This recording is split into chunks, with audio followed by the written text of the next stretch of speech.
லாலிங்கிற பொண்ணு வீட்டை எதிர்த்து வேற கேஸ்ட் பையனை கல்யாணம் பண்ணியிருக்காங்க. லுட்ஃபி வந்து செக்யூரிட்டியா இருப்பாரு. இவங்க அதே அபார்ட்மெண்ட்ல ஒரு வீட்டில் வேலை செய்றாங்க.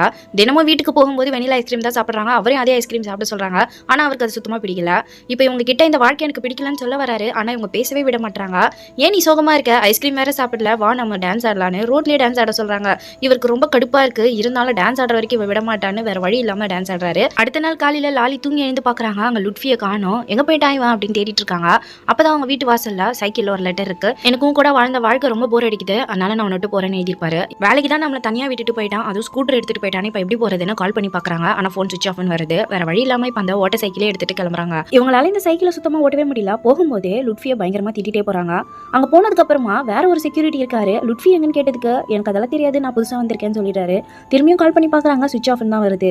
இவங்க வேலை செய்யற வீட்டுக்கு வந்துடுறாங்க. திடீர்னு வேலை செஞ்சுட்டு இருக்கும்போது அழுதுட்டு இருக்காங்க. என்னன்னு கேட்டா உண்மையாவே லுட்ஃபி என்ன விட்டு போயிட்டான், லெட்டர் எழுதுனா, ஆனா நான் நம்பல. இப்பதான் வாட்ஸ்அப்ல மெசேஜ் அனுப்பியிருக்கான். டிபில எங்க 2 பேர் போட்டோ வந்தது, அதை எடுத்துட்டு சிங்கிள் போட்டோ வைக்க சொல்றான். அவனுக்காக போய் நான் சமைச்சு கஷ்டப்பட்டு இவ்வளவு தூரம் வந்தேன்னு புலம்பிட்டு இருக்காங்க. அவங்க எடுத்துட்டு வந்த சாப்பாடு ஓனர் தான் சாப்பிட்டு இருக்காரு. எனக்கு என் லுட்ஃபி தான் வேணும்னு கதறி கதறி அழுதுட்டு இருக்காங்க. ஆனா இப்ப அவர் எங்க போய் கண்டுபிடிக்கிறதுன்னு உங்களுக்கு தெரியல.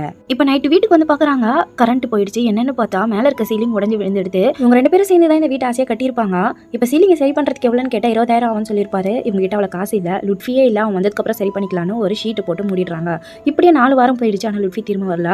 இப்ப கால் பண்ணி பாக்குறாங்க, ஒரு போன் எடுக்கிறாரு. உனக்காக நான் என் வீட்டை எதிர்த்து உனக்கு கல்யாணம் பண்ணேன், ஒரு ஐஸ்கிரீமா 10 வருஷமா தொடர்ந்து சாப்பிட்டதுக்கு என்னை விட்டு போயிட்டேன், நான் என்ன உனக்கு போரிங் ஆயிட்டேன்னு கேட்குறாங்க. ஆனால் அவர் சரியா பதில் சொல்ல மாட்டாரு. இதுக்கப்புறம் எனக்கு கால் பண்ணாதன்னு கட் பண்ணிட்டாரு. 10 வருஷமா ஒரே ஃப்ளேவரில் ஐஸ்கிரீம் சாப்பிட வச்சதுக்காக விட்டு போயிட்டான்னு நினைக்கிறாங்க. இப்போ இந்த கோவத்தை சைக்கிளில் காட்டுறாங்க. எப்பவுமே நடந்து தள்ளி போவாங்க, ஆனால் இன்னைக்கு சைக்கிளை ஓட்டிகிட்டே வந்துடுறாங்க. ஃப்ளைஓவர்லேருந்து குதிக்கலாம்னு நினைக்கிறாங்க. சைக்கிள் உள்ள ட்ரெஸ் மாட்டிக்குது. அதுக்கப்புறம் அந்த பிளானை கேன்சல் பண்ணிடுறாங்க. எப்பவுமே ஸ்கூட்டரில் லுட்ஃபியோட போவாங்க. ஃபர்ஸ்ட் டைமாக சைக்கிளில் போகிறது அவங்களுக்கு பிடிச்சிருக்கு. லுட்ஃபி செக்யூரிட்டியாக வேற எங்கே வேலை செய்கிறான்னு அந்த செக்யூரிட்டி கம்பெனியில் கொஞ்சம் விசாரிச்சு சொல்லி அவங்க ஓனர் கிட்ட கேட்குறாங்க. இப்போ அவர் இருக்கிற இடத்த கண்டுபிடிச்சி அவங்க வந்துடுறாங்க. இந்த ஐஸ்கிரீம் சாப்பிட்றதுக்கு அவ்வளோ தூரத்துலேருந்து வந்தேன் லுட்ஃபி கேட்குறாரு. இல்லை உங்க கூட கடைசியாக சாப்பிடலாம் தான் வந்தேன்னு சொல்றாங்க. எனக்கு கடைசியாவா? நான் திரும்ப வர மாட்டேன், நீ ஏன் எப்படி சொல்வ? நான் எனக்கு இருந்தாலும் ஒரு நாள் வருவேன்னு சொல்றாரு. ஃப்ளைஓவர்ல ஸ்கூட்டில கூட போகும்போது எப்பவுமே தூங்கிட்டு தான் வருவேன், ஆனா இப்பதான் முழிச்சிருக்கேன், நான் இந்த மாதிரி முழிச்சிருக்க தான் விரும்புறேன்னு சொல்றாங்க. அதாவது இவரை வேணான்ற மாதிரி பேசுறாங்க. நீ என்ன வேற ஆளை பிடிச்சிட்டியா அப்படின்னு கேட்கறாரு. அந்த வீட்டோட இன்னொரு சாவி உங்ககிட்ட இருக்குல்ல, அதை வாங்கிட்டு போலாம் தான் வந்திருக்கேன். இதுக்கப்புறம் இந்த போரிங்கான லைஃப் உனக்கு வேணாம், என் லைஃபும் இதுக்கப்புறம் போரிங் இல்லாம நான் பாத்துக்கிறேன்னு சொல்றாங்க.